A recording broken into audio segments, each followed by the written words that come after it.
Buenas tardes, bienvenidos a esta octava y última mesa redonda del ciclo que, en colaboración con la Universidad Internacional Menéndez Pelayo, hemos estado desarrollando con el título de La reforma de las instituciones a debate. A lo largo de estos 8 meses hemos intentado detectar serenamente los problemas básicos de nuestro sistema institucional. Partimos de la Constitución de 1978, explicando las razones por las que se hizo así. Luego hemos visto cómo los diversos gobiernos, lejos de defender los preceptos constitucionales, han permitido desarrollos y nuevas normas que han ido deformándolo. Al día de hoy, algunos expertos incluso hablan de que se ha producido una mutación constitucional. Y, sin embargo, la Constitución resiste. Está resistiendo el envite independentista catalán como resistió el envite independentista vasco. Ello no quiere decir que no sea necesario reformarla, pero aquí hemos visto que muchos de nuestros problemas, aquí en este ciclo, hemos visto que muchos de nuestros problemas pueden ser resueltos sin tocar la Constitución. Por tanto, yo personalmente saco como conclusión que será necesario reformar la Constitución, pero con cautela y, sobre todo, con mucho consenso. Quiero aprovechar este momento para agradecer su colaboración a la Universidad Internacional Menéndez Pelayo, a Casa Árabe por acogernos y al Banco Santander, Obra Social La Caixa y Fundación Ramón Areces, que han patrocinado este ciclo. La mesa de hoy se titula La clase política en cuestión. Para hablar de ello, contamos con la presencia de Inocencio Arias, Joaquín Leguina y César Molinas. Los tres son personalidades polifacéticas, lo que sin duda contribuirá a enriquecer el diálogo. Inocencio Arias es diplomático, de carrera, político ocasional, tertuliano de radio y televisión, autor de libros diversos y, sobre todo, madridista. Joaquín Leguina es demógrafo y fue el primer presidente de la Comunidad de Madrid. Es político, escritor, conferenciante, tertuliano y también del Real Madrid, tengo entendido. César Molinas es economista y financiero. Fue fundador del grupo Hay Derecho, colaborador del País, donde ha publicado algunos artículos que han hecho mucho ruido, y autor polémico. No quiero preguntarle a qué equipo de fútbol pertenece, no vayan a acusarme de hacer propaganda de la Casa Merengue. Y con esto les dejo con ellos. Tiene la palabra Inocencio Arias.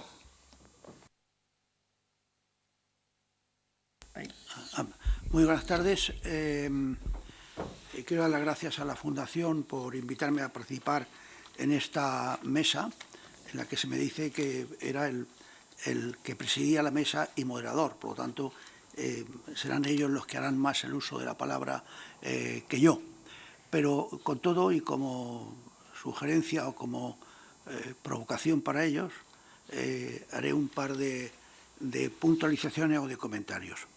El primero es que, evidentemente, en España hay un desencanto actual con la clase política, una decepción que no se veía desde que empezó la transición. Esto es un hecho evidente y palpable. Pero yo haría dos matizaciones a esto. Cuando se dice que en España hay una decepción y una irritación del ciudadano, del votante, con respecto a la clase política, se aducen rápidamente los motivos por los cuales los ciudadanos están muy desencantados. Y entre los que se dicen rápidamente brota el paro y la corrupción. Siendo eso cierto, el español medio está muy irritado con el florecimiento de los casos de corrupción. Se puede decir que hay una corrupción muchísimo mayor que en la época del franquismo. Y siendo eso cierto que hay un paro enorme, sin embargo, los hechos de todos los días demuestran que los españoles, cuando se ponen a votar, no están tan irritados con el paro y la corrupción como dicen las encuestas. Y el mayor ejemplo es mi tierra, es Andalucía. En Andalucía tiene el paro con Extremadura probablemente el más alto de España, y sin embargo ha vuelto a ganar el partido que lleva gobernando Andalucía de hace 32 o 33 años y que algo tendría que ver en que el paro en Andalucía no baje mucho, sino todo lo contrario. Y por otra parte, en lo tocante a corrupción, todas las comunidades autónomas españolas están salpicadas de casos de corrupción, muchos de ellos de auténtico bochorno. En la Comunidad Valenciana, un señor del partido del gobierno se lleva el dinero de la cooperación con los países del tercer mundo, lo cual es una cosa que da sofoco y bochorno. Pero con todo, pocos casos habrán tan llamativos como el caso de los ERES en Andalucía, donde el dinero que iba dirigido a los parados de una región con el azote del paro, sin embargo, era distraído para otros fines partidistas o particulares. Por lo tanto, los dos temas estos que irritan tanto a los españoles, cuando se ponen en los españoles a la hora de votar, no reaccionan tan airadamente como manifiestan en sus declaraciones. Y luego, otra puntualización que querría hacer es si nos estamos confundiendo, si es cierto que en España hay un enorme desencanto, una enorme decepción, un hastío hacia la clase política, si esto no se da también en otras latitudes y creemos de una forma un tanto derrotista que esto es algo privativo nuestro. Si pensamos, por ejemplo, en el país faro del mundo, el imperio más grande que vive en los siglos, en Estados Unidos, el lenguaje llano, en Estados Unidos, al día de hoy, el presidente, una persona carismática en todo el mundo, resulta que ya en su país no es carismático. Es un país, al día de ayer y la semana pasada y hace un mes, Obama tenía un índice de aprobación del 45%, que es bastante alto para un líder europeo, pero de desaprobación de un 52%. Y en lo tocante a la clase política, y si focalizamos la clase política en el Congreso, los miembros del Congreso americano, tanto el Senado como la Casa de Representantes, tienen al día de ayer y hace 15 días y hace 2 meses un índice de aprobación del 29,5% y de 60% de desaprobación. Es decir, los americanos están cansados, hastiados de su clase política. Y también podríamos seguir con este abanico de desafecto hacia las personas que dirigen un país, citando otros países. En Francia, Hollande tiene una cota de popularidad la más baja desde que se hacen encuestas en Francia con respecto a los presidentes. Podemos ir a otros países en que había unos líderes carismáticos. La señora Rousseff en Brasil tiene un 13% de aprobación. La señora Bachelet, con el escándalo de la corrupción o del favoritismo hacia un hijo suyo, ha perdido en popularidad casi un 50% de los sentimientos o del afecto que tenía. Por lo tanto, tenemos que preguntarnos en segundo lugar, y quiero que contesten ellos, si esto es algo muy peculiar de España, si España sigue siendo diferente o si es algo que se está dando en muchas sociedades occidentales en que las estructuras de gobierno pues, no corresponden. De Francia se podría dar una conferencia, no corresponden a lo que quieren los ciudadanos que sea. Y dejo aquí la palabra para que hablen dos doctas personas que están más llamados a hacer lo que yo. Por ejemplo, empezamos orden alfabético. Don Joaquín, por favor. Lo tengo que apagar. Bien, perfecto. Muchas gracias. Bueno, muchas gracias por esa presentación, Inocencia. Muchas gracias por invitarme, gracias a esta fundación, de la que creo soy socio fundador yo también. Y gracias a ustedes por venirse aquí un jueves por la tarde, con lo cual tiene bastante mérito. Yo he preparado unos folios porque soy del pensamiento de que la palabra escrita es más precisa que la palabra hablada, ¿no? Ustedes me perdonarán. No voy a entrar a hacer mi reforma particular de la Constitución, solo voy a solicitar que se haga una ley, perfectamente dentro de la actual Constitución. Entonces comienzo. De las cuestiones susceptibles de reforma en torno a los partidos políticos españoles, me fijaré en 2 aspectos, solo en 2 aspectos, que son, a mi juicio, fundamentales, si es que se desea mejorar la calidad de nuestra democracia.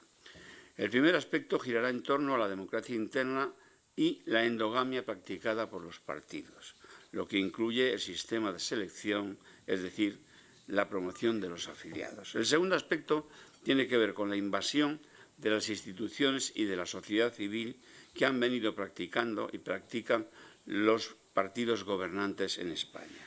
Invasión que en términos castizos bien puede denominarse mangoneo. Empiezo con el primer tema. No son precisos grandes estudios sociopolíticos para llegar a la conclusión de que la calidad profesional y la experiencia laboral fuera de la política de los representantes de los grandes partidos en las instituciones son, en la actualidad, mucho más bajas de lo que eran tras las elecciones de 1977, que fueron las primeras elecciones generales, o después de 1979, cuando se celebraron las primeras elecciones municipales. Es más, en la actualidad los cargos institucionales, tanto del PSOE como del PP, que carecen de experiencia laboral fuera de los propios partidos, son probablemente mayoritarios dentro de los parlamentos y de los ayuntamientos, así como de los gobiernos. Personas de las cuales es difícil imaginar que hubieran llegado a posiciones relevantes en cualquier oficio en la sociedad española. Por otro lado, en el campo de la toma de decisiones, por trascendentes que éstas sean, el debate y la posterior votación han quedado muy disminuidos en la práctica política. Dos ejemplos significativos pueden ilustrar lo que acabo de decir. La decisión de decantarse a favor de los Estados Unidos en la guerra de Irak, que hizo Aznar, y la de lanzar un nuevo estatuto para Cataluña, que hizo Zapatero. Ambas decisiones trascendentes se ejecutaron sin ningún debate interno, ni en el PP, primero, ni en el PSOE, después. En estas condiciones medioambientales, cabe preguntarse qué papel se le reserva a los afiliados. La respuesta es sencilla. Los afiliados, antes llamados militantes, se han convertido en el atrexo de una representación. Pero juegan también otro papel de mayor enjundia, el de cubrir los puestos en las listas, a las cuales se accede, ya lo he dicho antes, más por fidelidad al mando que por cualquier otro mérito. Las peleas internas de los partidos no le interesan a nadie. Suelen editorializar muy sesudamente los periódicos. Pues si en verdad estos duelos y quebrantos carecen de interés, ¿por qué se ocupan los medios tan profusamente de ellos? Los periodistas hurgan, enredan, cocinan y difunden metidos en esas peleas porque así se lo han enseñado en la facultad, al parecer. Allí les transmitieron el dogma según el cual la noticia debe reflejar siempre el conflicto, preferentemente dramático, es decir, la pelea con nombres y apellidos. El caso reciente de Tomás Gómez resulta paradigmático respecto a lo que aquí estoy exponiendo, y lo es por las muchas perversiones que encierra. ¿Qué artículos de los estatutos del Partido Socialista autorizaban a la Ejecutiva Federal para tomar la decisión de, comillas, suspender la actividad orgánica del Partido Socialista en Madrid? ¿Qué artículo? Ninguno. El atropello contra Tomás Gómez y contra el Partido Socialista en Madrid es, en verdad, una innovación. Un golpe de mano que dejará en un auténtico estado de excepción al socialismo madrileño durante un larguísimo proceso electoral, municipales, autonómicas y luego generales. En esas fechas de la suspensión era ya un clamor mediático que en las alturas tenían ya fichada la gran esperanza blanca en la persona de don Ángel Gabilondo. En suma, no solo se han atropellado las normas internas, también se ha machacado sin piedad a unas personas dignas y honradas. Unos procedimientos detestables, tales como han sido el achatarramiento de una persona que ha venido recibiendo todo tipo de calumnias procedentes de un periódico, El País, cuyos directivos han estado implicados en la operación de machacar a Gómez desde muchos meses atrás, con la benéfica intención de colocar a un miembro de su consejo de redacción, intención que al fin han conseguido. Y esa es otra. Todo el mundo ha mirado por otro lado mientras una empresa mediática se entrometía con descaro en las decisiones de un partido político. También el mundo se entrometió hasta el fondo, gracias a una filtración de un conocido comisario, en la selección del representante o la representante del Partido Popular en las próximas elecciones autonómicas. Las prácticas en el funcionamiento interno de los partidos chocan de frente con los mandatos constitucionales y no solo con el artículo 103, mérito y capacidad, sino sobre todo con el artículo 6. Los partidos, lo reproduzco, los partidos políticos expresan el pluralismo político, concurren a la formación de la voluntad popular y son instrumento fundamental para la participación política. Su creación y el ejercicio de su actividad son libres dentro del respeto a la Constitución y a la ley. Como se ve, la Constitución deposita en los partidos un cuasi monopolio para la actuación en el campo político, pero a cambio les exige que, vuelvo a poner comillas, su estructura interna y su funcionamiento deberán ser democráticos. Pero ¿lo son realmente? Desde luego que no. La cosa es vieja y apareció ya en los reglamentos de las cámaras, Congreso y Senado, pergeñados por los aparatos partidarios, aprobados durante la etapa constituyente y luego copiados por los parlamentos autonómicos. Estos reglamentos están llenos de recelo, de desconfianza hacia los parlamentarios y eliminan con descaro sus derechos más elementales. En realidad, estos reglamentos niegan la existencia del parlamentario como individuo, pues absolutamente todo, hablar, preguntar, escribir, se ha de hacer con el visto bueno de la jefatura de cada grupo. Y nada le está permitido como persona elegida por sus conciudadanos. Este ninguneo llega hasta el paroxismo, dudosamente legal, cuando a la hora de cobrar el sueldo, el parlamentario español no lo recibe de la institución a la que sirve, Congreso, Senado, parlamentos regionales, sino que él le paga su partido, previos descuentos para financiar la organización partidaria, multas y demás cargas. A la endogamia se le ha querido llamar profesionalización. ¿De qué?, me pregunto yo. Una profesionalización consistente en hacer carrera sin solución de continuidad desde que se entran las juventudes socialistas o en las nuevas generaciones del PP hasta que se llega a la cumbre del partido y de las instituciones representativas sin haber cotizado a la seguridad social por cuenta ajena o propia. Verlos subirse a la tribuna de oradores para leer allí unos folios incapaces de expresarse con soltura en un lugar que se llama Parlamento resulta a todas luces demoledor.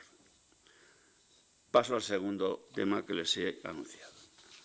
Hace ya algún tiempo, el maestro Manuel Vicent narraba en una de sus columnas cómo un padre que estaba tranquilo en el salón leyendo, a la vez que escuchaba una sinfonía de Mozart, vio llegar a su hijo adolescente, quien, ni corto ni perezoso, se dirigió al aparato de música con la intención de cambiar el CD de Mozart por un hip hop.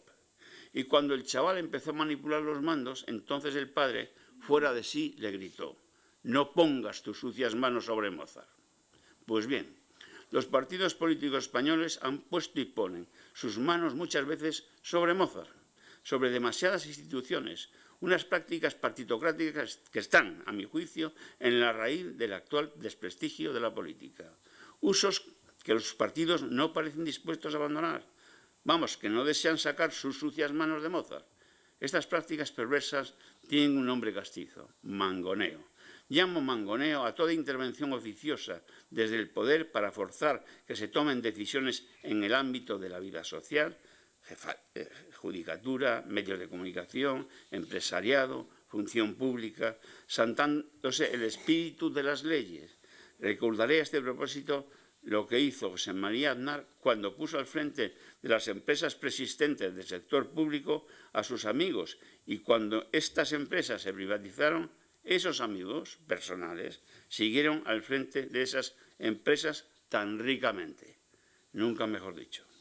Pero a eso de manejar ricas vidas y haciendas desde poder no solo le gustaba a Aznar, también ha tentado a otra mucha gente. Por ejemplo, en los primeros meses del gobierno de Rodríguez Zapatero, sus próximos mostraron las ganas que tenían de seguir en el mangoneo e intentaron una OPA sobre el BBVA desde una constructora, Sacir Vallehermoso. La cosa quedó en nada desde el punto de vista del banco, pero algunos se debieron de embolsar en plusvalías un chorro de millones. El mangoneo sobre la judicatura, cuyos nefastos resultados nadie ignora, parecía destinado a desaparecer cuando el PP puso en su último programa electoral la intención de acabar con el tacto de codos a la hora de nombrar a los miembros del Consejo General del Poder Judicial y del Tribunal Constitucional. Pero nada más llegar al gobierno, Rajoy volvió, como la burra al trigo, al mangoneo y a las cuotas para seguir politizando las instituciones judiciales, negando así de facto uno de los mandatos que figuran en cualquier constitución, la división de poderes. Lo que hizo el PP tras las elecciones de 2011 con Radio Televisión Española que había sido despolitizada en tiempos de ZP mediante una ley que también apoyó el PP, es simplemente no tiene nombre. Claro que Zapatero acompañó aquella decalde de Radio Televisión Española, de la despolitización de Televisión Española, con otra de arena, que consistió en repetir la jugada que ya había intentado José María Aznar, de crear un grupo mediático a su propio servicio. Aznar había utilizado para su provecho mediático a la compañía telefónica, a cuyo frente, en un acto de mangoneo espectacular, había colocado a un compañero de pupitre del Colegio del Pilar, Juan Villalonga, quien despilfarró muchos millones de la compañía en darle gusto al presidente mediante la creación de una televisión de pago que acabó, comercialmente hablando, como el Rosario de la Aurora. Pues bien, con el impagable apoyo de Jaime Roures, que ahora apoya a Podemos, por cierto, y teniendo como muñidor presidencial a Miguel Barroso, Zapatero pretendió hacer lo mismo con La Sexta, a la cual Roures añadió un diario en papel que se llamó Público. Antes de que Zapatero hiciera mutis por el foro en noviembre de 2011, su operación mediática ya había sufrido el más estrepitoso fracaso y La Sexta había acabado en manos del grupo Planeta. Claro que también 4, entregada por Zapatero a Prisa, fue vendida a Mediaset, el grupo de Berlusconi que opera en España como Telecinco. El resultado global de estas interferencias, dentro de las cuales es preciso incluir a los manejos partidistas en los medios privados, han conducido al periodismo de trinchera que ahora padecemos. Un periodismo muchas veces sectario que la crisis no ha hecho sino reforzar. La politización de la función pública es otro de los desastres que la partitocracia ha traído consigo. Para ilustrarlo, basta con recordar lo que ha hecho hace meses Montoro con la agencia tributaria. Lo primero que hizo Montoro, nada más hacerse con los mandos de la agencia tributaria en 1996, fue suprimir todas las publicaciones de aquella institución, de suerte que el público no se pudiera enterar de cómo iba la cosa. Sobre todo que nadie supiera cuántos y quiénes pagaban el IRPF en España, ocultando el escandaloso insulto que ya entonces era el IRPF. El PP de Aznar no hizo nada para arreglarlo, ni tampoco Zapatero. La suerte es que hoy el 85% de la recaudación del IRPF proviene de los bolsillos de los asalariados cuyas rentas no llegan al 45% de las rentas totales. Un auténtico escándalo que ha acabado con la única virtud que ha de tener cualquier sistema fiscal, la equidad. Pues bien, el sábado 7 de diciembre de 2013, Montoro declaró, comillas, la agencia tributaria está llena de socialistas. Y el texto de la noticia decía, el ministro se empeñó ayer en transmitir que los 29 ceses que se han producido en la agencia tributaria son solo relevos. Añadió, estos funcionarios cesan porque no les gusta el director general que yo he nombrado. Pero de sus propias palabras se deducía precisamente lo contrario. Era al director general a quien no le gustaban esos 29 funcionarios. La calidad de la función pública depende en gran parte del nivel técnico de los funcionarios y ese nivel técnico depende a su vez de los métodos objetivos para medir el mérito y la capacidad a la hora de entrar al servicio del Estado, que es en el caso de España, es una exigencia constitucional, lo del mérito y la capacidad. No voy a entrar aquí a discutir la eficiencia o la eficiencia del sistema de oposiciones que se usa en España. Solo diré que fueron las oposiciones las que permitieron en su día modernizar la función pública española. Desgraciadamente en España, durante los últimos años, han reaparecido los miau de Pérez Galdós en forma de lo que se denomina cargos de confianza. Pero no solo vienen proliferando esos cargos en los niveles directivos, sino también en los niveles administrativos e incluso inferiores, politizándose así de mala manera los servicios públicos y también las empresas públicas. Piénsese, por ejemplo, en las televisiones autonómicas, provocando de esta forma un desfile deplorable de cesantes cada vez que se produce un cambio de gobierno en cualquiera de los 3 niveles del Estado. En los países más avanzados de la Unión, la carrera funcional llega hasta el nivel de subsecretario y abarca, por supuesto, el nivel de director general, sin que en esos ascensos intervenga el dedazo de ningún político, es decir, una función pública seleccionada con objetividad, que sea inamovible y cuya promoción solo se atenga al mérito y la capacidad. Para evitar estas corruptelas no es necesario dotarse de más legislación. Como en otros graves problemas del país, bastaría con hacer cumplir las leyes ya vigentes y, sobre todo, no subvertir el espíritu de tales leyes, aunque la profusa, difusa, confusa y superabundante legislación que existe en España es en sí misma un grave problema. La corrupción no es otra cosa que un mangoneo remunerado. Por lo tanto, por aquello de que quien evita la tentación evita el pecado, si los partidos quisieran de verdad acabar con la corrupción, tendrían que renunciar definitivamente al mangoneo. Ilustraré esta maldita politización recordando la ruinosa invasión partidista de las cajas de ahorro. Lo más bochornoso del caso ha consistido en aprobar leyes que hacían impecablemente autónomas a esas cajas para de inmediato incumplir esas leyes y entrar a saco en ellas sin que nadie, ni dentro ni fuera de los partidos, lo denunciara por ilegal.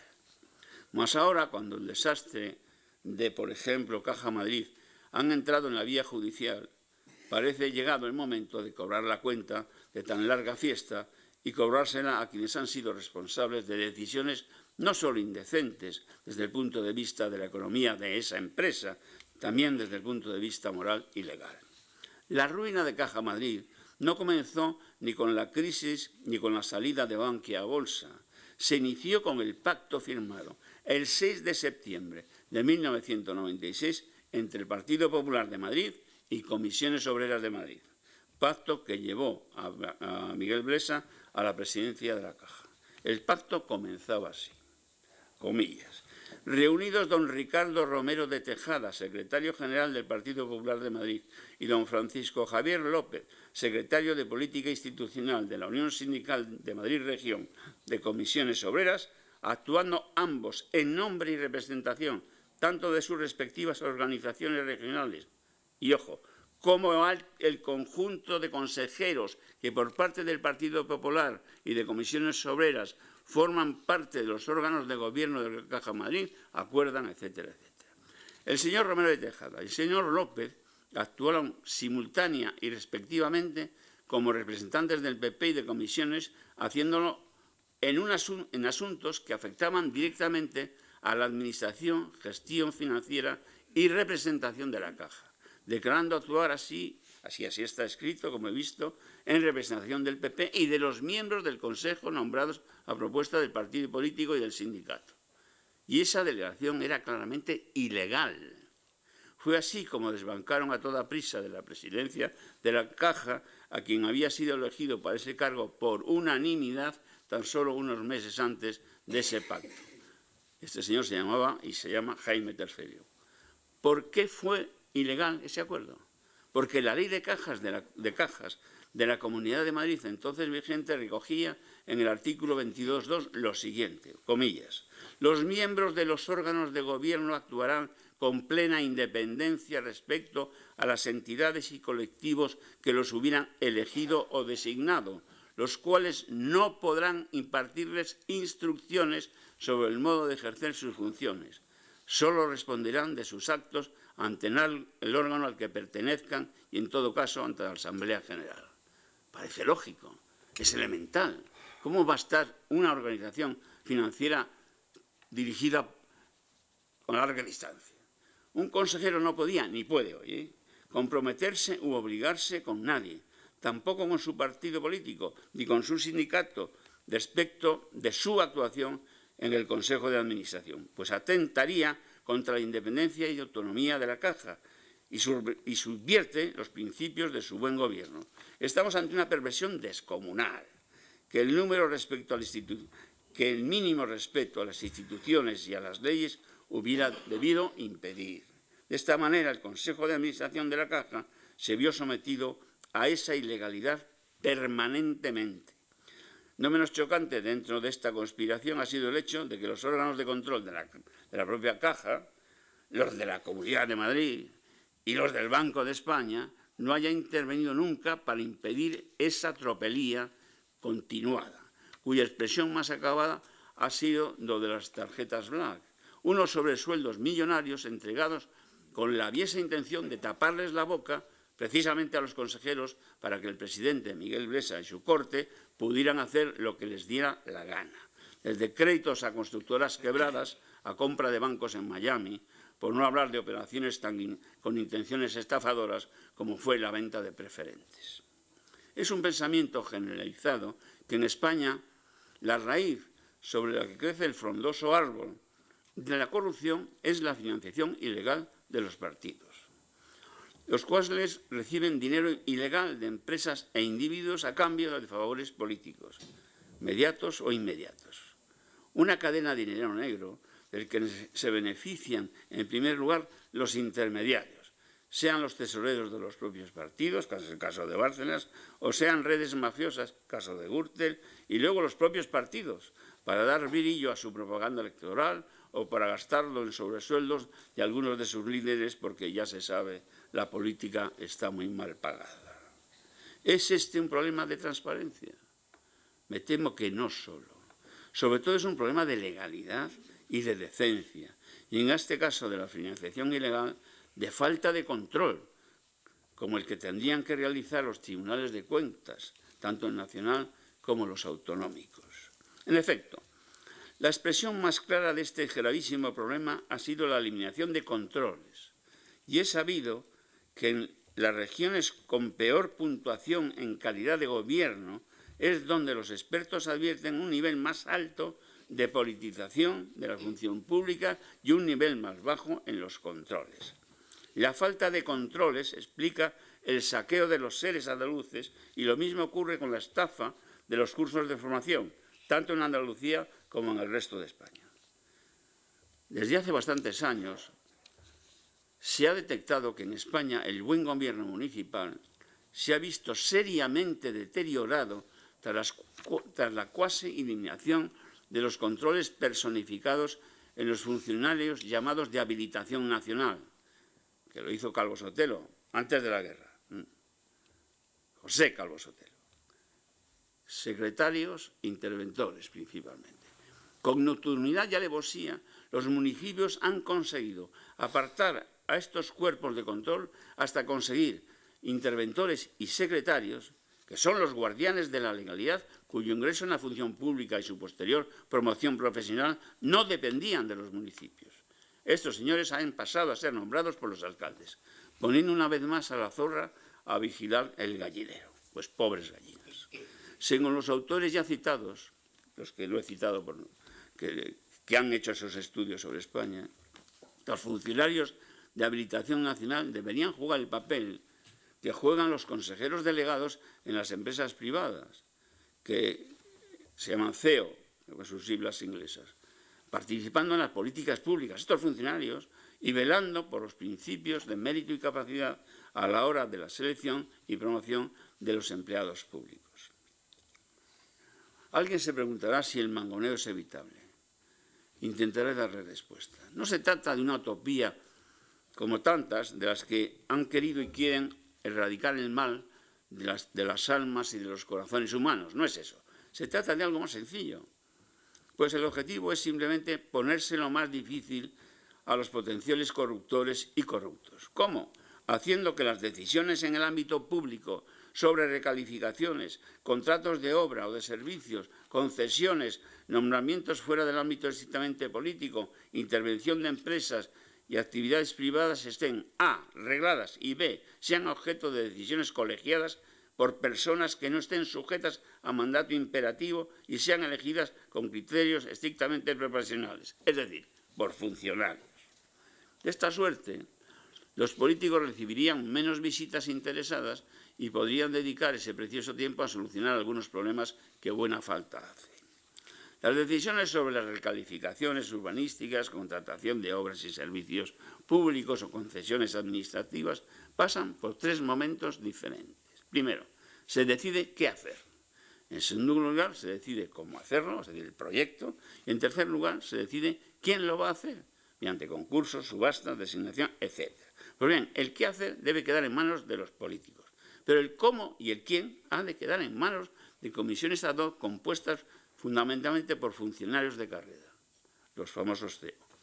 ¿Evitará eso la corrupción? Quizá no del todo, porque siempre que existan seres humanos y los funcionarios lo son, existirán tentaciones y algunos caerán en ellas. Pero la corrupción se alejará de la política porque ya se sabe que quien evita la tentación evita el pecado. Y precisamente allí, por ahí, hay que cortar este nudo gordiano. Visto el panorama, solo podrá enmendarse mediante una ley que desarrolle el artículo 6 de la Constitución y que en el funcionamiento de todos los partidos existan una serie de prácticas democráticas internas mínimas, elecciones internas, derechos y deberes de los afiliados, la obligación de hacer públicas las cuentas, etcétera, cuya ausencia será denunciable ante la justicia. La situación está pidiendo a gritos una ley de partidos que ponga coto a tanta invasión, una invasión que afecta a otros poderes del Estado, como la judicatura, a instituciones como los medios de comunicación social y de propiedad pública y, en general, a la sociedad civil. Un caso paradigmático de esa invasión, ya lo acabo de explicar, han sido las cajas, cuya gestión politizada hasta el tuétano ha terminado en un auténtico desastre. Una ley que también ponga coto a las actuaciones ilegítimas que no se atienen ni a normas propias, como son los estatutos de cada partido, en fin, una ley que obliga a los partidos a abandonar el chusquerismo, es decir, la endogamia, exigiendo que al menos 3/4 de sus listas estén ocupados por personas que hayan cotizado a la seguridad social fuera de las burocracias partidarias. Una ley, si así se desea, que obligue a los partidos a realizar primarias que hasta ahora, al menos en el PSOE, no han servido para nada bueno. Y señale esa ley también el cómo hacerlas, si es que se van a hacer. Por ejemplo, al modo norteamericano, que son las únicas, a mi modo de ver, que pueden llamarse de verdad primarias. Muchísimas gracias.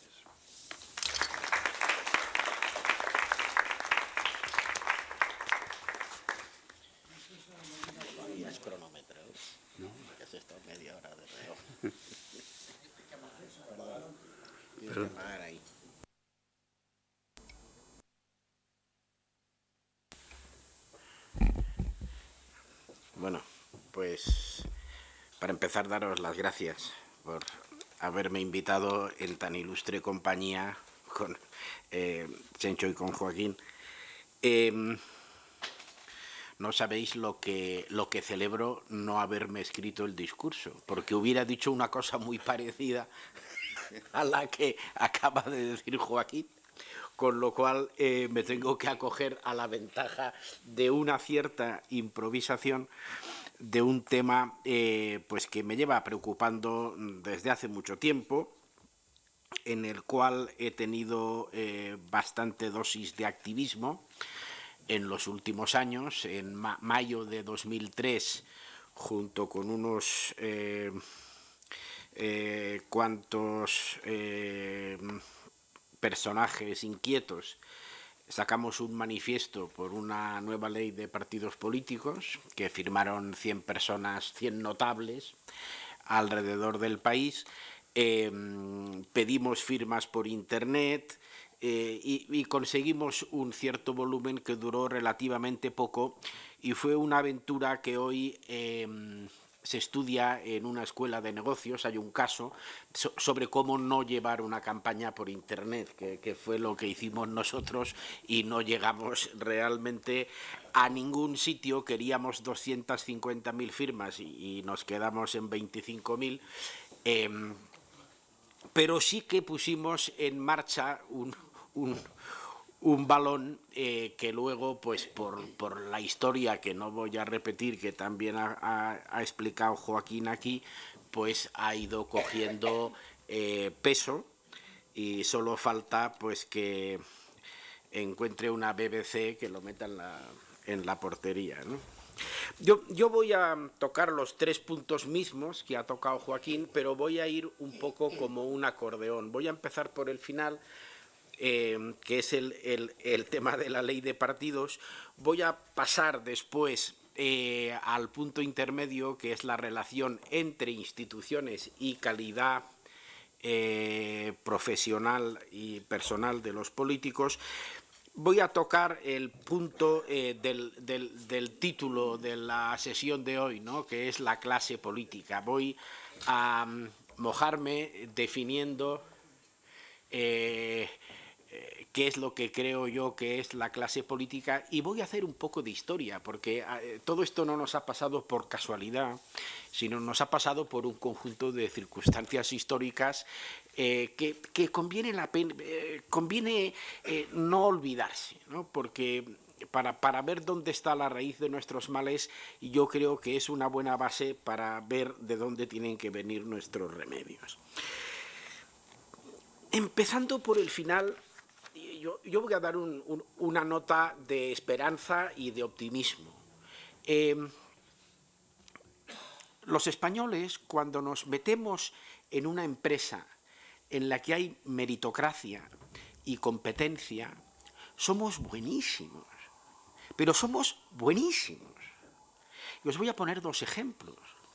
O sea, no tenemos ninguna universidad en el ranking de las 200 mejores universidades del mundo. Está el ranking de Shanghái, está el ranking del Financial Times. No, ninguna. Pero en el ranking de las 10 mejores escuelas de negocios del mundo, tenemos 3. De 10, 3. ¿Cómo puede ser que de 200 ninguna y de 10 tengamos 3? La respuesta es muy sencilla, porque las escuelas de negocios contratan a los profesores que quieren, admiten a los alumnos que quieren, pagan a los profesores lo que quieren y cobran de los alumnos lo que quieren. La competencia que hay entre ellas les obliga a contratar a los mejores y a coger a los mejores alumnos si quieren salir en el ranking. Y como no están reguladas, lo hacen. ¿Cuál es el segundo ejemplo que les voy a poner? ¿Qué actividad hay competitiva y meritocrática que todo el mundo sabe cuál es? El deporte. No somos buenísimos en el deporte. Hemos llegado a ser buenos en baloncesto, hemos llegado a ser buenísimos en fútbol, hasta en atletismo, que era el lastre tradicional, y en natación. Ahora estamos en los podios. ¿Y eso? Pues porque es una actividad competitiva por definición y meritocrática. ¿Por qué queremos cambiar la ley de partidos políticos? Pues porque el remedio a los males, que luego iré analizando con la moviola para atrás, el remedio a los males se arreglaría si pudiéramos introducir en los partidos más competencia y más meritocracia. ¿Puede hacerse esto por ley?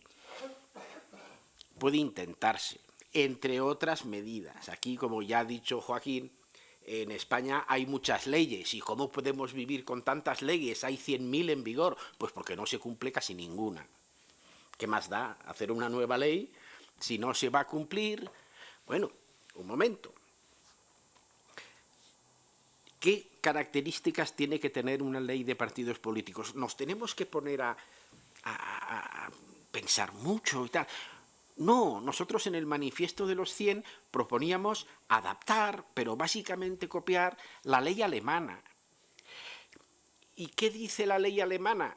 Pues cosas tan poco originales como que una institución a la cual la Constitución, como ha dicho Joaquín, le da el cuasimonopolio o el monopolio de la representatividad política y se financia con fondos públicos, no puede autorregularse.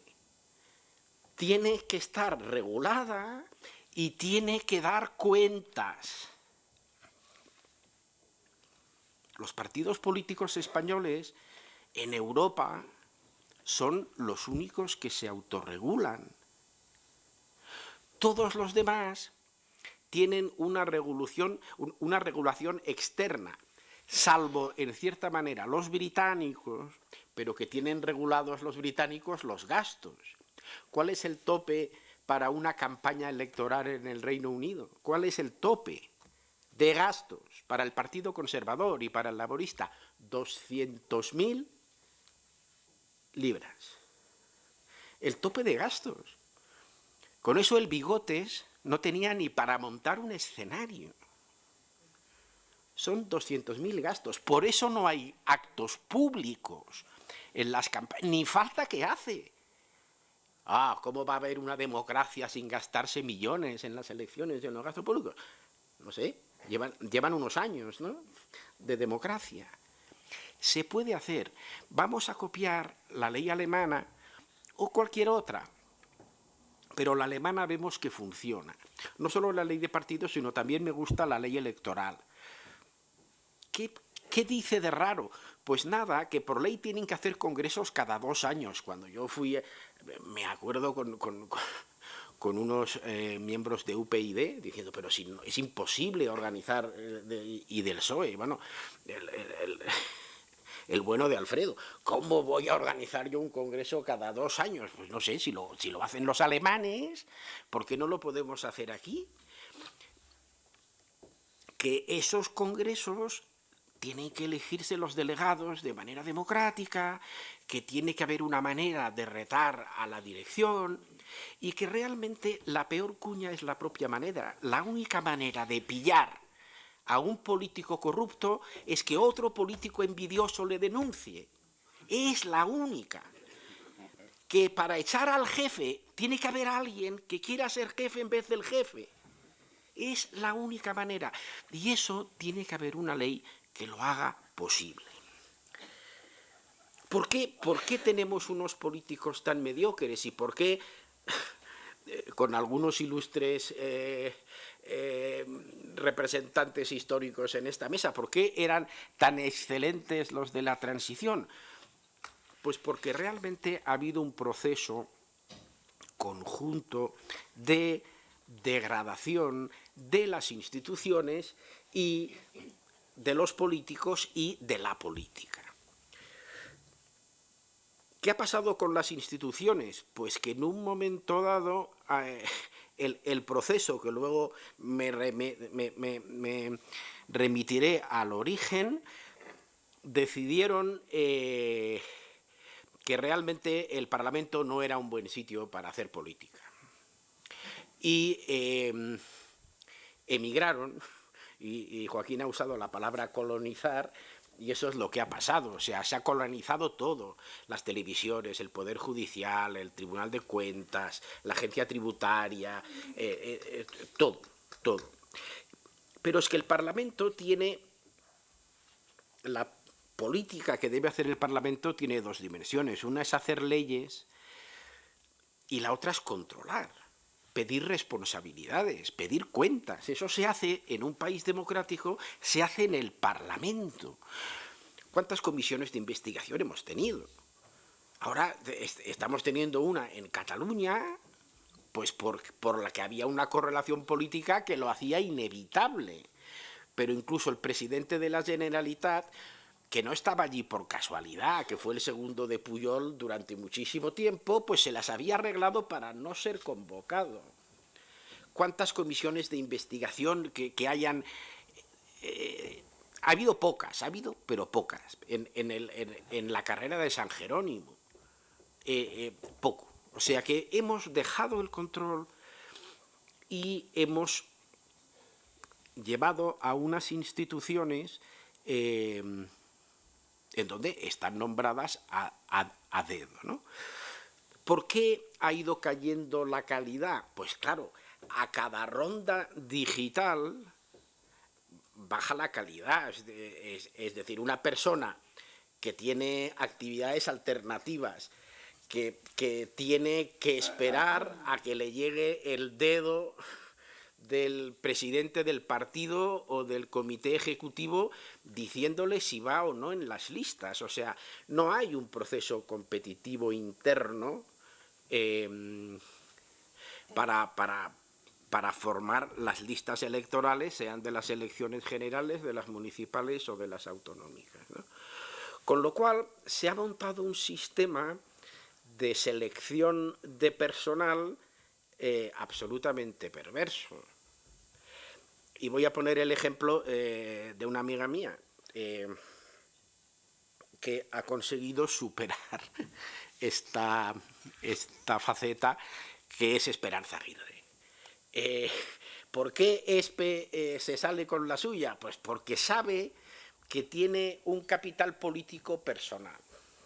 Y eso hace que no dependa del dedo del jefe. El jefe estaría encantado de nombrarla embajadora en Filipinas, ¿no? Perpetua. Pero no puede. Y realmente queremos a muchas ESPEs, en según qué sentido. ESPE es una persona con muchas dimensiones y muchas facetas. Pero tiene que haber eso, no puede haber un partido en donde los notables no sean ya notables, sino de aprobado raspado. Es que no lo son. ESPE por lo menos es notable y a veces de sobresaliente. Necesitamos más personas así, ¿no?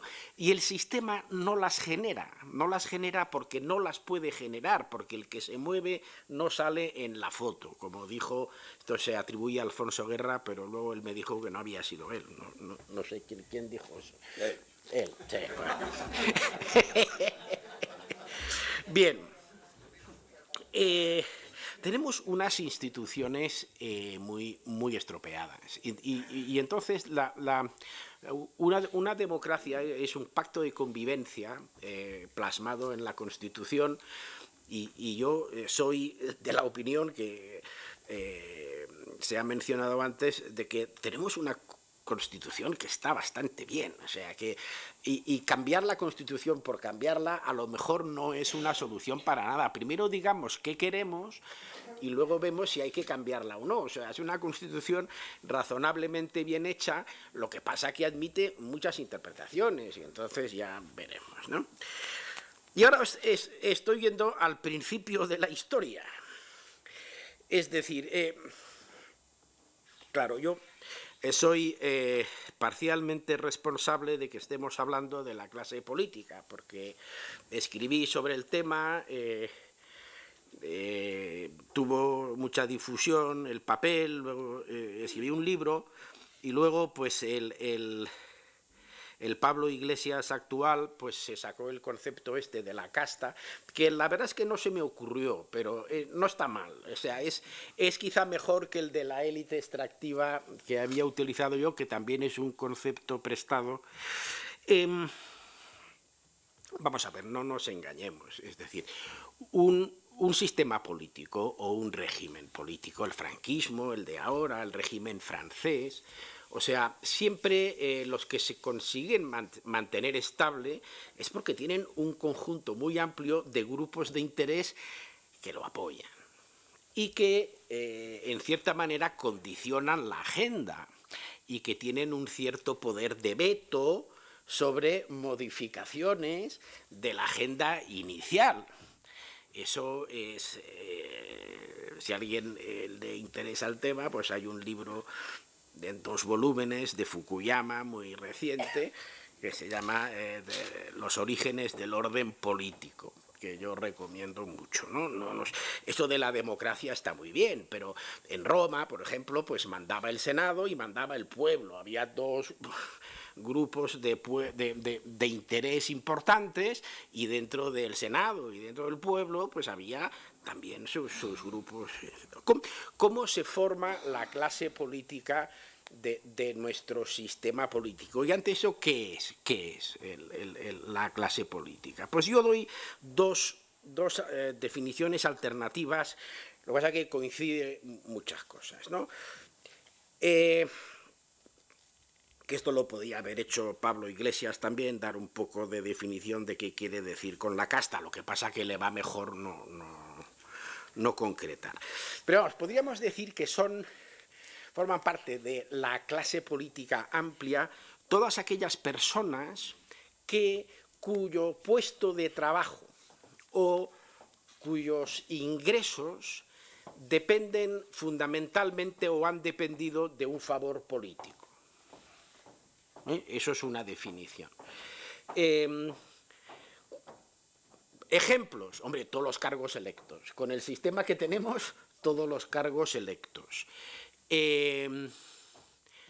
Hay muchos. ¿Cuántos organismos públicos sujetos a la ley de transparencia hay en España? Pues según Transparencia Internacional, sección española, 21.000 y pico. Esto está en la web de Transparencia Internacional. Ahí trabaja gente, claro. ¿Quién los ha nombrado? ¿Se han hecho oposiciones? ¿Cuántos cargos de confianza hay? Vayamos sumando, vayamos sumando. Se montó el Estado de las Autonomías. Claro, había que llenar aquello de gente que trabajara, ¿no? Pues se puso a trabajar uno. ¿Quién los puso? ¿Quién los puso? Hombre, pues tú, claro, ¿qué dijo un alto cargo del PSOE o de la Junta? Ahora no recuerdo, que salió el vídeo en YouTube, ¿no? Oye, tú como pierdas el PSOE te quedas sin trabajo. Pues... Claro, ahí se ha ido formando una red clientelar muy grande, que si montamos 8.000 municipios, 20.000 organismos y tal, pues no me extrañaría que fuera de unas 300.000 personas, que le deben, a lo mejor no están afiliadas a ningún partido y a lo mejor votan en contra de quien les nombró, ¿vale? Pero se ha montado esta red. Y después están los grupos clientelares que realmente condicionan la agenda política del país. ¿Por qué España, que tiene un 40% de exceso de capacidad de producción eléctrica, por qué tenemos la electricidad más cara de Europa? Misterio. ¿Por qué desde el año 80 hemos tenido 10 puntos, entre 10 y 15 más de desempleo que el resto de nuestros vecinos? Misterio. Hombre, ¿no será porque hay un grupo de interés eléctrico muy bien conectado políticamente, que es uno de los puntales del régimen, que tiene unos intereses, y que estos intereses no ha habido gobierno, cristiano o ateo, que haya podido con ellos? ¿No será porque hay unos sindicatos que salvaron la transición en los pactos de la Moncloa, cuando lo que necesitaba el país era controlar la inflación, y que la única manera de hacerlo fue dar poder omnímodo a las cúpulas sindicales y patronales para que con la cláusula erga omnes sujetaran el crecimiento salarial? y lo hicieron. O sea, la democracia española está en deuda, pero se la han cobrado con intereses. Se la han cobrado con intereses. Es decir, una de las razones, no la única, pero una de las principales por la que tenemos un paro del 24 y en Andalucía del 34 es el papel que han tenido los sindicatos, que es una de estas grupos de interés que ha sostenido, tiene una hoja de servicios imponente, pero que nos ha salido en términos de desempleo carísimo. Ya llevamos dos, las empresas de energía, los sindicatos. Claro, todo eso hace que la base de apoyo que ha conseguido el régimen de la transición haya sido amplísima. Pero lo que realmente fue la jugada maestra fue el Estado de las Autonomías. Claro, el Estado de las Autonomías, en esa concepción café para todos, que a mí me parece una barbaridad, consiguió algo que cuando Tejero llegó a Carreras de San Jerónimo ya estaba derrotado.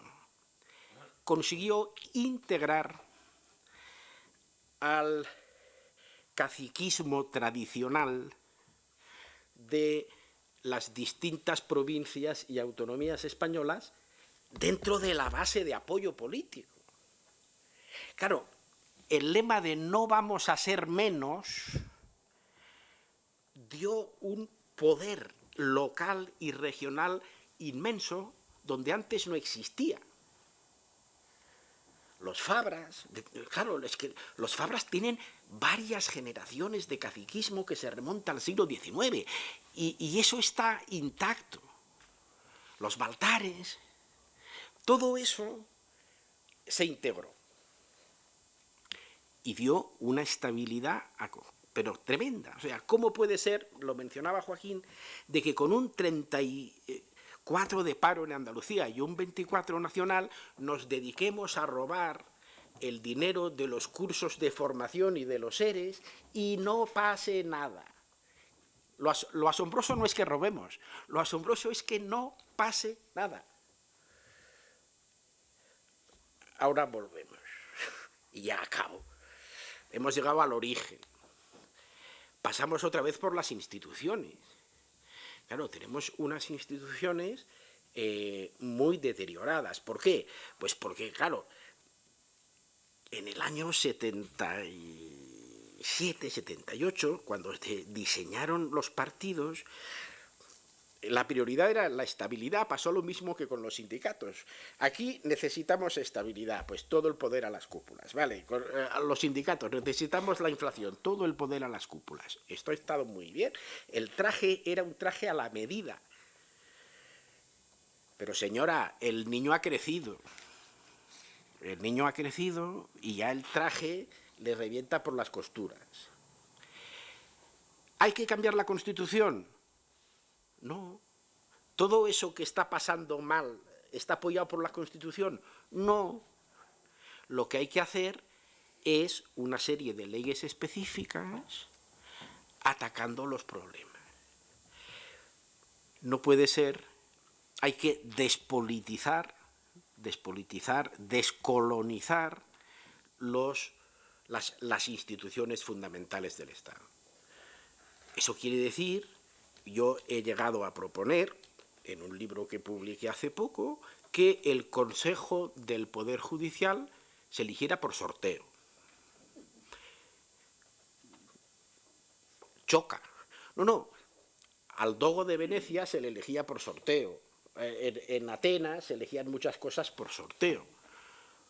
Si nosotros creemos, como yo creo, que el colectivo judicial es independiente y es honesto, el sorteo pues dará una cosa representativa del colectivo, mucho más que el dedazo que tenemos ahora. El Tribunal de Cuentas yo lo cerraría y haría otro. Eso no tiene reforma posible. hay muchas instituciones, pero la principal por donde hay que empezar es por los partidos políticos. Ya el acordeón se está cerrando. Copiemos la ley alemana u otra, pero la alemana es la que nos estudiamos a la hora de hacer el manifiesto de los 100 y la verdad nos gustó. Y nos gustó también la ley electoral alemana que combina las circunscripciones uninominales con la proporcionalidad. Estos son los dos primeros pasos. Si no conseguimos cambiar a los partidos políticos, no vamos a conseguir cambiar nada más. Y aquí me quedo.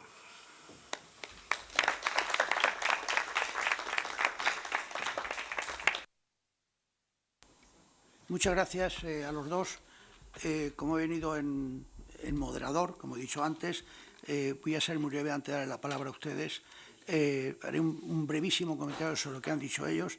Yo creo que la frase del que se mueve no sale en la foto, en España la patentó, atribuida a Alfonso por algún... Es mexicana. Pero es mexicana.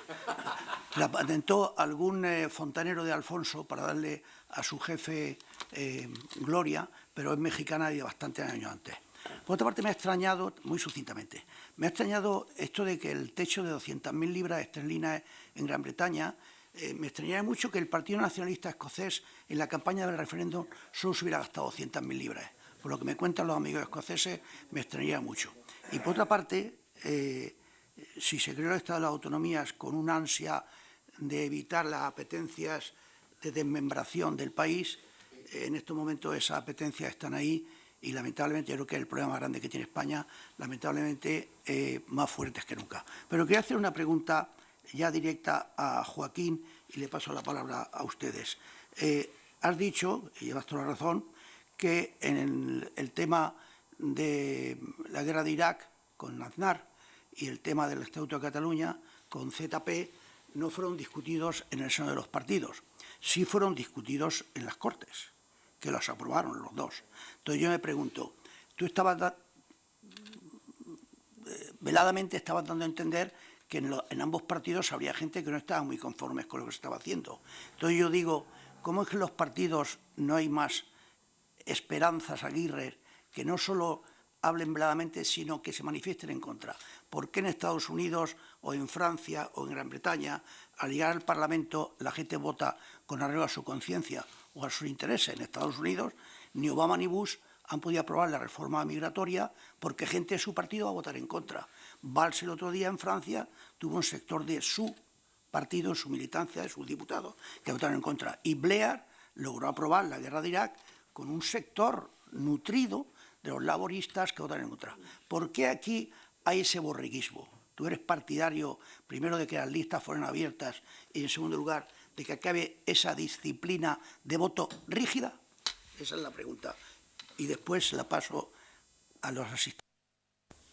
Vamos a ver, yo cuento lo que yo he vivido. En el caso del Estatuto de Cataluña se discutió, se decidió todo lo contrario de lo que luego se hizo.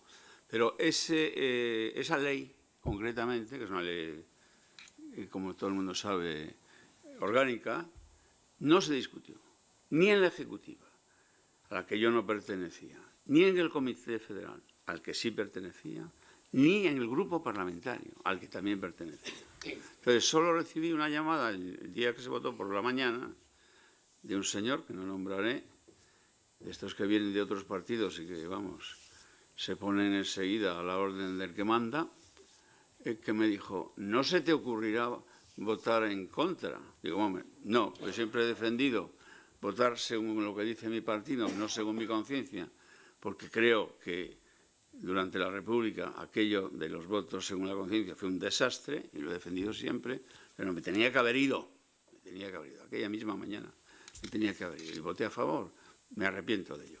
Pero entonces no se discutió. Y por lo que yo sé en el asunto yo he dicho no entrar en la guerra, no he usado esa palabra. España no entró en la guerra, pero sí que se alineó. Eso, y ya está. De lo que yo sé, por lo que me han contado alguien que estaba en el Consejo de Ministros entonces, no se permitió discutir. En cuanto el que lo contaba, claro, lo contaba él, dijo que había intervenido, intentado intervenir para llevar a la contraria el presidente del gobierno, se dijo cállate y siguieron. Pero ¿por qué sois todos tan dóciles? ¿Por qué a tengo de conciencia que ahí Jorreaba ninguno se atreve a decir, bueno, pues voy a votar en contra? Vamos a ver. Si no apagas, no sé. No, vamos a ver, yo no podía votar en contra porque me pasé toda mi vida anterior diciendo que no había que había que atenerse a esto. Lo que sí me tenía que haber hecho era irme. Es una forma de votar en contra como otra cualquiera, pero no físicamente. No, nunca estuve de acuerdo con eso y no me iba a volver atrás. Pero estuve claramente en las declaraciones que tengo coleccionadas ahí, a periódicos diversos, estuve directamente en contra de esa barbaridad.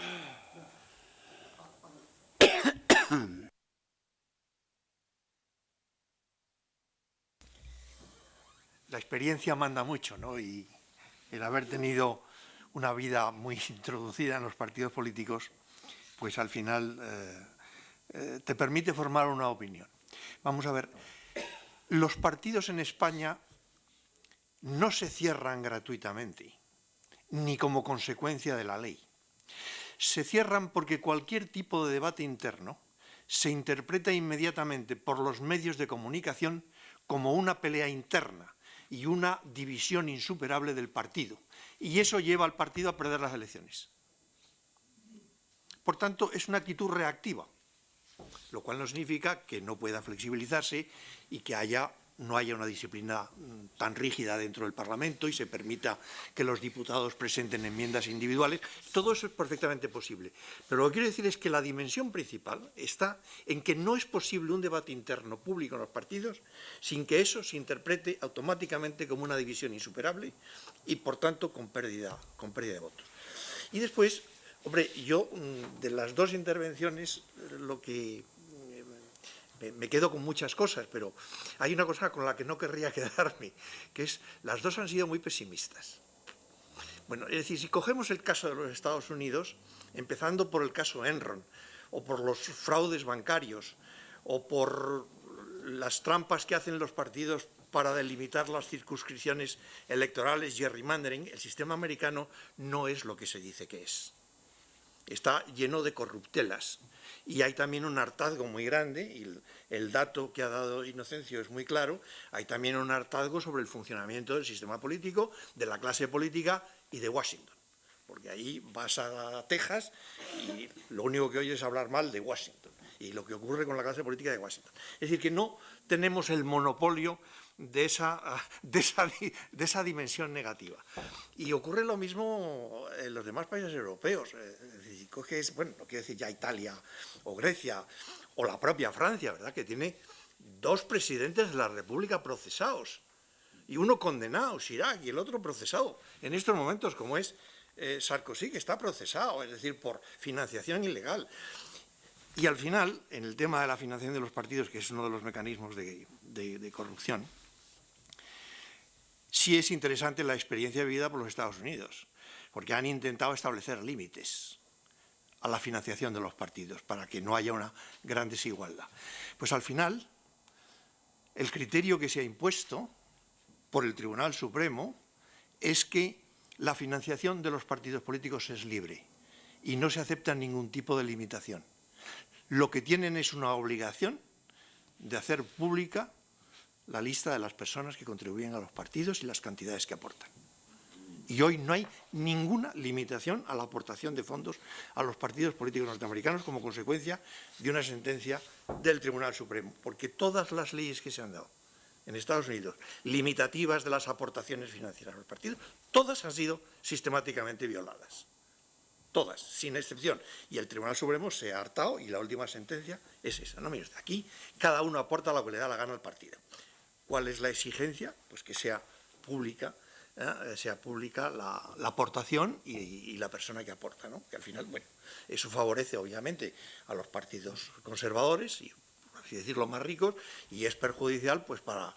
Pero en fin, ese es un esquema que en Estados Unidos pues no funciona de la misma manera que en Europa. Entonces, yo me quedo con una buena parte de las críticas que comparto, pero no lo llevaría a ese pesimismo, digamos, que a mí me ha parecido que destilaban ambas intervenciones, como si nuestro sistema político estuviera prácticamente en una crisis insuperable, que francamente yo creo que no lo está, ¿no? Sino que hay también mucha aportación de la crisis económica ha creado un clima, pues llevamos 6 años o 7 años de crisis, no es una crisis de estas de 24 meses, sino que llevamos 7 años, con una situación enormemente complicada y difícil, y donde es verdad que muchas instituciones pues no han estado a la altura de las circunstancias, y yo comparto la crítica de los controles internos que se ha hecho y que ha sido uno de los disparates que ha cometido el proceso democrático español, que es acabar con los controles internos, digamos, controles internos pero organizados desde fuera, que son los que han funcionado tradicionalmente en la vida española, ¿no? Nada más que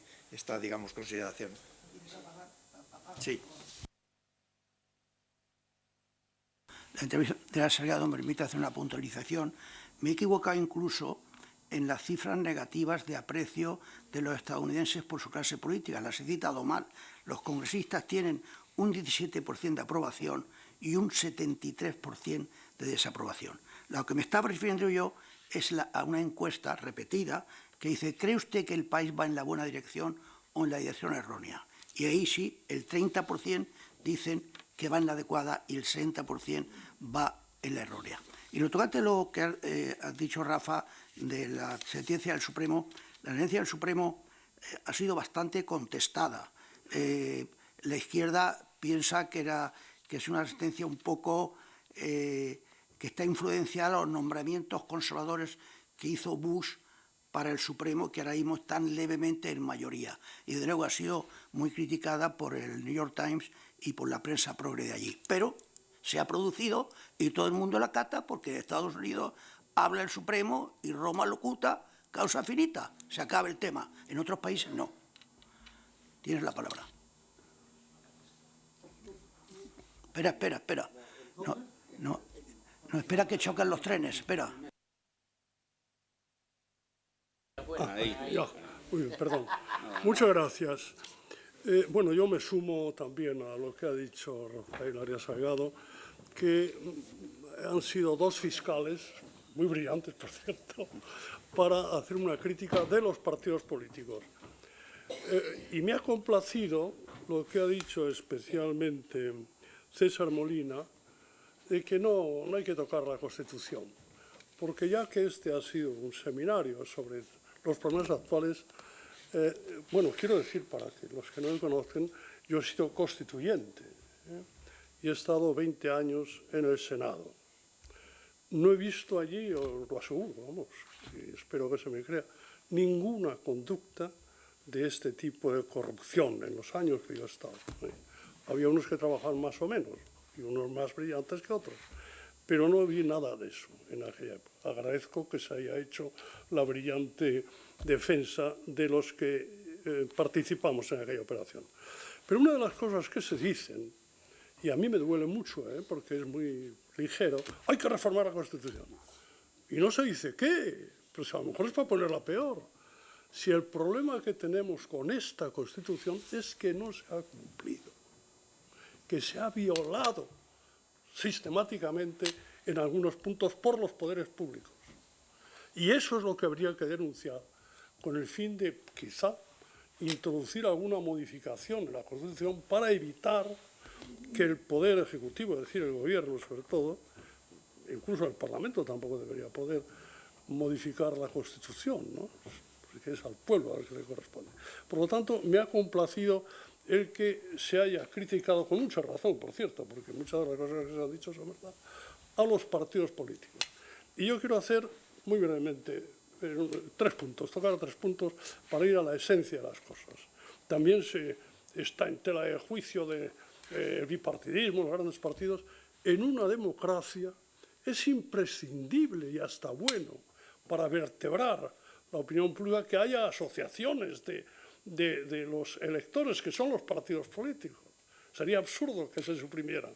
Y por lo tanto, hasta es bueno que haya, no hasta es bueno, yo creo que es necesario, que haya partidos políticos, y los partidos políticos con afán de gobierno son partidos de síntesis y por lo tanto son grandes partidos, porque los partidos fundamentalistas, alguno ha intentado ahora hacerlo, pues tienen solo pocos seguidores y no llegarán nunca al poder. Son partidos de síntesis. Y por lo tanto, es cierto que lo que hay que hacer es una ley de partidos, pero ninguno de los dos ha tocado un problema que a mí al menos me preocupa mucho por la experiencia, y es la representación. La democracia es, por su propia naturaleza y por esencia, está basada en la representación. Es decir, la soberanía nacional la tienen los 47 millones de españoles, pero como los 47 millones no pueden reunirse, se eligen a sus representantes. Y ahí es donde creo que falla la cosa, y lo digo porque eso lo he visto por experiencia. Si pregunto a todos aquí de Madrid quiénes son los representantes de Madrid, muchos no sabrían decirme la lista. Pues yo no sabría. Imposible. Por lo tanto, la ley de partidos debía hacer un sistema, cambiar, para que hubiera distritos unipersonales en el que la relación del representante con sus representados fuera directa y frecuente. Y los partidos entonces no podrían manejar tan a la ligera a sus representantes, porque se irían a apoyarse en sus electores, que sería lo bueno, más que en los partidos. Y finalmente quiero terminar con dos puntos. La corrupción. Es lamentable, la corrupción ha sido estimulada por el poder porque ha suprimido todos los mecanismos que estaban establecidos. Ya a finales del siglo XIX, principios del XX, además eran modélicas las leyes. El cuerpo de intervención general del Estado es un cuerpo modélico. Hay una persona que era un paradigma de esto, que era Barea, ¿no? Barea y que le sufrimos mucho, digo entre comillas, por su obstinada defensa del tesoro, y eso lo hacían también sus colaboradores. Yo fui subsecretario y, por lo tanto, viví estos fenómenos. Pues eso ha sido el poder el que lo ha suprimido. Y lo mismo, también se ha aludido a ello con toda razón, los secretarios interventores locales, que eran unos cuerpos nacionales y que controlaban, lógicamente, la acción en los 8.000 municipios de España. Se había suprimido. Por lo tanto, y concluyo con ello mi aportación a esto, es que hay que hacer una nueva ley de partidos políticos y que debemos, la opinión pública, reclamar que la representación sea personal de distritos unipersonales. Muchas gracias. Sí, esto. Sí, pues yo tenía entendido que los interventores seguían existiendo y... Perdóname. Nombrados por el alcalde. Bueno, un momento. Tengo entendido que en el caso de los ERES, el interventor jefe de Sevilla dirigió 7 escritos a diversos cargos del gobierno andaluz y hicieron caso omiso de ellos. Ellos cumplieron con su deber. Ellos denunciaron una situación que les parecía irregular. Permítese un momento sobre esto. Es verdad, pero los papeles acabaron en el servicio de señoras y de caballeros. Entonces, vamos a ver. No. Perdón, pero yo que fui inspector de Hacienda y asistí a la fusión de dos cuerpos del Estado, uno de interventores y otro de la Inspección Financiera y Tributaria, no han desaparecido. No he dicho Siguen eso. siendo dos ramas, es decir, que no han desaparecido. No, estoy de acuerdo. Otra cosa es cómo los hacemos. Sí. Ahora le voy a dar la El interventor tiene que poder... Sí, vamos a ver, no, claro que no han desaparecido, solo faltaba, ¿no? Lo que ocurre en el campo municipal es que eran de adscripción nacional, las oposiciones eran a nivel nacional y el ayuntamiento no intervenía para nada en sus nombramientos. De hecho, claro, las grandes ciudades pues eran los destinos más apreciados, como es lógico dentro del cuerpo. Y cuando entramos nosotros en el ayuntamiento, pues el señor que estaba ahí de secretario, aparte de saber muchísimo, pues era un señor ya mayor, había hecho su carrera. Y yo fui concejal del Ayuntamiento de Madrid de Hacienda y tuve que vérmelas con el interventor, que por supuesto sabía muchísimo más Hacienda que yo, al cual yo consultaba, y cuando teníamos algunos problemas levantaba la bandera, levantaba la tarjeta roja. ¿Qué te hacía? Y dice, vaya, me impide hacer lo que me da la gana. No, lo que te está impidiendo es que vayas a la cárcel, merluzo. Personalmente, Joaquín, en mi reinado como subsecretario, tuve varias advertencias del interventor de Exteriores diciendo que esta cosa así no se podía hacer. Yo me ponía a temblar y dejaba hacer la cosa así, las 3 veces que me lo dijo. Sin embargo, veo que en mis paisanos de nuevo el interventor mandó uno de los escritos, yo lo he visto, está bien hecho, es bastante coherente, claro, y sin embargo, por lo que veo, no se hizo caso.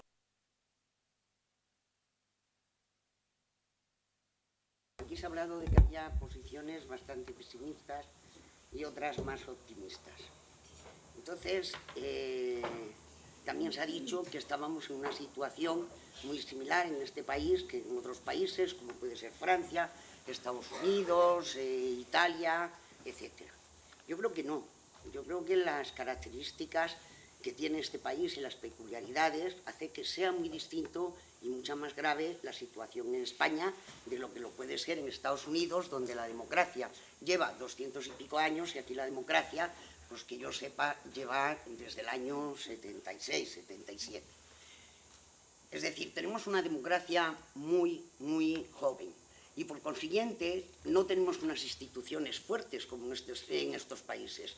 Tenemos unas instituciones muy débiles que si ya desde el principio se han ido deteriorando, su regeneración lo hace mucho más difícil y por consiguiente, evidentemente, somos más pesimistas. Joaquín ha dicho un tema que era que la meritocracia la había en las oposiciones. Yo he sido opositora y he estado siempre en contra de las oposiciones, pero claro, si ahora estamos con el dedo, prefiero las oposiciones a que la meritocracia sea la profesionalización real, es decir, sea por méritos académicos, por méritos profesionales y no solamente porque te estudies un montón de temas de memorieta, que yo tengo que decir que hacía muchos años que no veía a Joaquín, pero gracias a él hice las oposiciones porque de vez en cuando me traía, me ayudaba económicamente, eso es así, en los años 70. Pero la meritocracia no es el ponerse sobre una mesa a decir de memoria, voy a decir unos temas. Yo no estoy de acuerdo en eso. Estoy en la meritocracia, estoy en un tema que es muy, muy delicado, que es que tenemos una democracia muy joven, que también tengo que decir una democracia muy joven de la que en cierta medida nos tenemos que sentir orgullosos porque pese a todo está resistiendo todos los avatares a los que se ha visto enfrentadas, desde la ETA, desde problemas separatistas, etcétera, etcétera, y esta sociedad lo está tomando con mucha calma. Pero sí creo que tenemos que tener en cuenta que nuestras diferencias con relación a esos países son realmente muy grandes. Y después que el esfuerzo que tenemos todos que hacer es muy fuerte para que esto realmente siga adelante, porque yo no creo que, aunque están ocurriendo cosas que van a hacer, creo que los partidos reaccionen.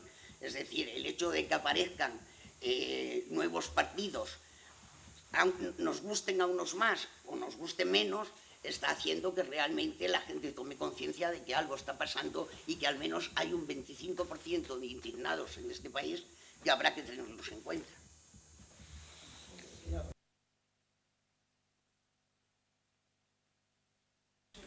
Ya, gracias.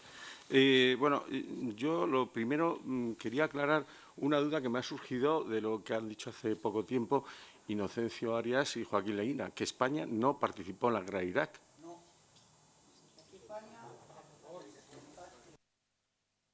Participó en la guerra de Irak. España no envió ningún soldado a la guerra de Irak, ninguno.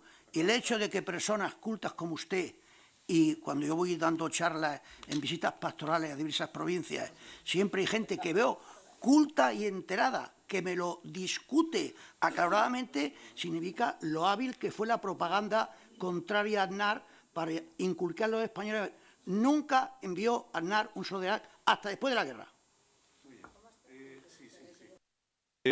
Bueno, realmente me acabo de enterar y me ha convencido usted de que España no participó en la guerra de Irak porque no mandó a la división acorazada Brunete o a los legionarios, ¿vale? Por eso no participó en la guerra de Irak. No tuvo nada que ver en una guerra, no tiene nada que ver el apoyo logístico, el apoyo propagandístico, el cabildeo en la ONU, los barcos de apoyo sanitario, la propaganda. No, un momento, estoy hablando yo, señor Inocencio, señor Arias. Eso no tiene nada que ver. O sea, y los españoles somos una panda de idiotas algunos cultos y algunos incultos, y no me hace ninguna gracia que usted me llame culto, que nos hemos dejado engañar por la propaganda.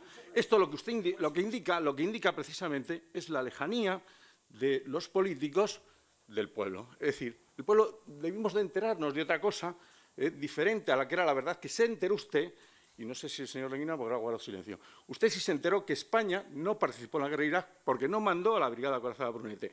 Bien, su concepción de la guerra, persona culta, es muy limitada. La guerra se hace a través de otros medios y no solamente con el despliegue de tropas en tierra. Bien, entonces, desde mi punto de vista, sí se participó en la guerra de Irak, claramente. Bueno, dicho esto, y me he enfadado un poco por la alusión a personas cultas que usted ha hecho, que no debe hacerlas, no debe usted considerarme a mí soy culto o inculto, no debe hacerlo nunca, ni conmigo ni con nadie, ¿vale? Entonces, no necesitamos ninguna concesión de usted. No necesitamos ninguna concesión. Bien, bueno, muy bien, de acuerdo. Pues entonces ahora no me interrumpa, quiero terminar de hablar. Decía el señor Molinas que España es muy competitiva en todo. Es competitiva en los deportes, en fin, ha hecho una serie de alusiones a campos en los que España es competitiva. Yo le pregunto al señor Molinas, industrialmente, ¿en qué es competitiva España? En la banca, que mantuvo el statu quo bancario hasta que estaba perfectamente consolidado el sistema bancario, entonces se permitió la entrada de bancos extranjeros en España, que, por cierto, no han logrado ningún éxito comercial, es decir, el único banco extranjero que queda con representación mínima es el Deutsche Bank, los demás son absolutamente ING, bien, pero son absolutamente minoritarios dentro del sistema bancario español, estarán por debajo del 7º o el 8º en el ranking. Telefónica, que mantuvo un monopolio en España y que luego, una vez consolidado, se pudo trasladar al extranjero con la financiación que nos vino gracias al euro. Fuera de Inditex, fuera de Amancio Ortega, ¿en qué es competitiva España? Porque no venga, las eléctricas, desde luego, no me lo va a decir, seguro. Entonces, lo que quiero aludir con esto es a que la corrupción no solamente es una cosa de los políticos. O sea, decir, bueno, aquí han sido los partidos políticos los que tienen el monopolio de la corrupción, los que han sido los artífices, los mantenedores, los alimentadores de la corrupción. La corrupción, no hay corruptos, como bien se sabe, si no hay corrompedores o corruptores, ¿no? Es decir, ¿qué pasa con esa otra parte de la sociedad que ha sido la que también ha alimentado en un juego perverso a los partidos políticos en la corrupción? Llegado a este punto, es decir, si la corrupción no solamente es de los partidos, sino también es de otros actores sociales, otros agentes económicos muy importantes y muy extendidos, lo que sí parece es que difícilmente un problema tan serio y de tanto calado, que parece que tiene incluso dimensiones culturales, se pueda solucionar con una ley. Porque también en la tradición española, no sé si es una frase mexicana también o es ya nuestra, quien hizo la ley hizo la trampa. El propio Joaquín Leguina lo ha dicho, no hacen falta más leyes, aplíquense las que existen. Es decir, y si no se aplican, ¿por qué no se aplican? Es decir, ¿qué es lo que puede estar condicionando el que no se apliquen las leyes y el que siga galopando la corrupción cuando existe un código penal que se podría dar pie a las persecuciones adecuadas? Es decir, basta con solamente cambiar una ley electoral o realmente el cambio de la ley electoral o incluso de la Constitución no valdría para nada si no se cambian otras cosas. Y bueno, pues nada más. También quisiera decir algo. No, por favor. Quisiera informar de una cosa. El Tribunal Constitucional ha decidido sacar un libro con diversas colaboraciones sobre la regeneración política en España. ¿El Tribunal Constitucional? Sí, el libro saldrá ahora mismo. Ya me han pagado la colaboración, debe salir. Pero yo he escrito, por encargo del Tribunal Constitucional, la parte de corrupción. Entonces, usted tiene toda la razón, porque solo se habla de corrupción en sentido restringido, la corrupción entre políticos y tal. Bueno, es lo que más interesa cuando se habla de una regeneración política. Por eso yo en el capítulo que he redactado me dedico a eso. Y, en efecto, yo no creo que la corrupción en España sea tan inmensa como parece. Porque en el asunto de la corrupción ocurre un fenómeno contradictorio, que es, cuanto más se descubre, más se cree que hay. Es decir, si no hubieran descubierto a nadie y a Bárcenas no lo hubieran llevado a la cárcel, ¿quién iba a pensar que hubiera esa caja B o esta en la corrupción? Si lo de los seres no hubiera sido descubierto, y en ese descubrimiento tiene mucho que ver ese interventor, claro, es que aquí cuando quieren ocultar algo a alguien se hace una agencia. No me refiero a la agencia tributaria, pero es que todo esto de los seres está en una agencia. Y ha caído también sobre la Junta de Andalucía el asunto impresentable de los cursos para parados, pero sin que salga de esta sala, eso se ha practicado en toda España. Durante décadas. Muy brevemente, el tema este de la competitividad es muy importante y voy a repetir lo que he dicho. O sea, en ambientes competitivos y meritocráticos somos muy buenos. El problema es que no hay muchos ambientes competitivos y meritocráticos en España. Tenemos realmente muchas empresas que de las 35 empresas del IBEX, ¿cuántas hay independientes del gobierno, no reguladas por el gobierno o que no dependan del BOE? Pues habrá media docena tirando a largo. Dicho esto, la banca, es decir, vamos a dejar las cajas de ahorros fuera. Los dos grandes bancos españoles son competitivos hasta, vamos, llegarían al asesinato si pudieran. No les dejan, pero casi. Y son muy meritocráticos. Y son dos bancos realmente muy buenos a nivel internacional, que pasan con holgura las comparaciones con quien sea. Tienen problemas muy comunes de la banca, pero son empresas tremendamente competitivas. Y los que se ven forzados a competir, incluso Telefónica, es una gran empresa. Es una gran empresa, es muy competitiva, es razonablemente meritocrática y hay empresas, incluso reguladas como Telefónica, que lo están haciendo bastante bien. Y por último, la última observación. ¿Qué se puede hacer para acabar con la corrupción? Si no hay voluntad política, no se puede hacer nada. Si hay voluntad política, es muy sencillo. Más jueces, más fiscales, más policías en la UDEF, una agencia tributaria independiente y más inspectores. Y con eso basta. Con eso basta. Tampoco hay que cambiar ninguna ley. Es más jueces, más fiscales, anticorrupción, reforzar la UDEF y dar independencia y reforzar la agencia tributaria. Y anchas Castilla. E interventores.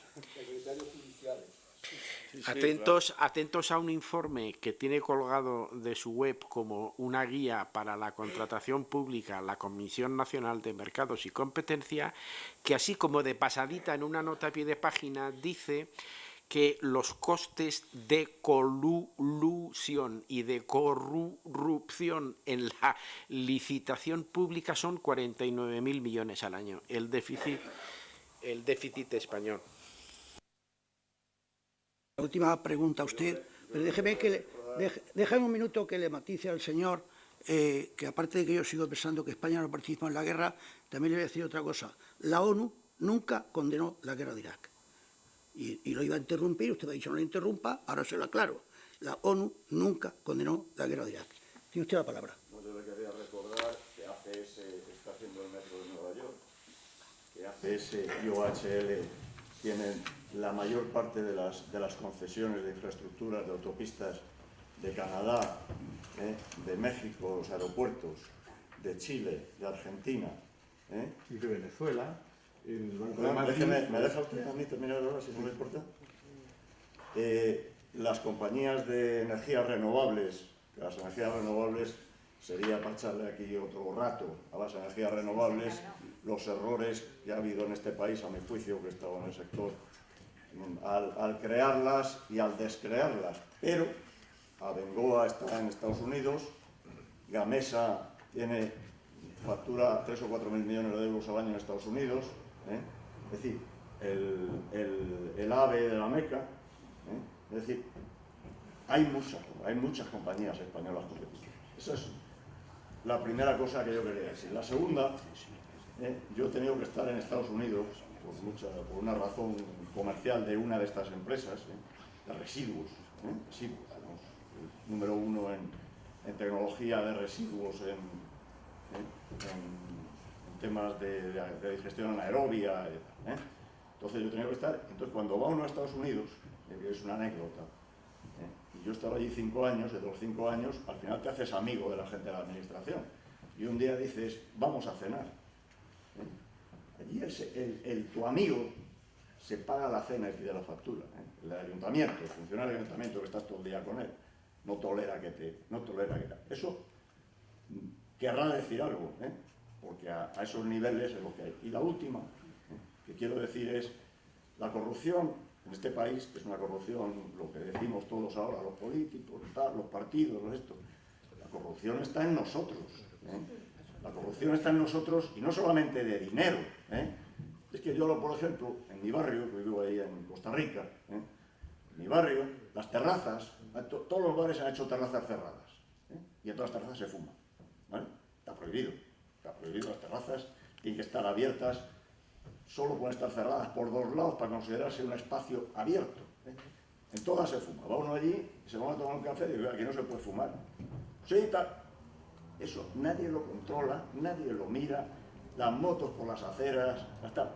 Eso es nuestro país, o sea, no es ya solo la corrupción de dinero y de los partidos, es que es eso, es la sensación, es la falta de aquí el que no le pillan ni le dan en la cabeza, que no nos dan, porque en Estados Unidos que se le ocurra a un niño ir con un patinete por un sitio que pone un cartel que no patinetes. Llega el sheriff y le quita el patinete. Aquí sale el padre y le atiza al policía municipal si puede la cabeza. Mientras no corrijamos eso, mal. Tiene la palabra para cerrar el acto el director de la Casa Árabe.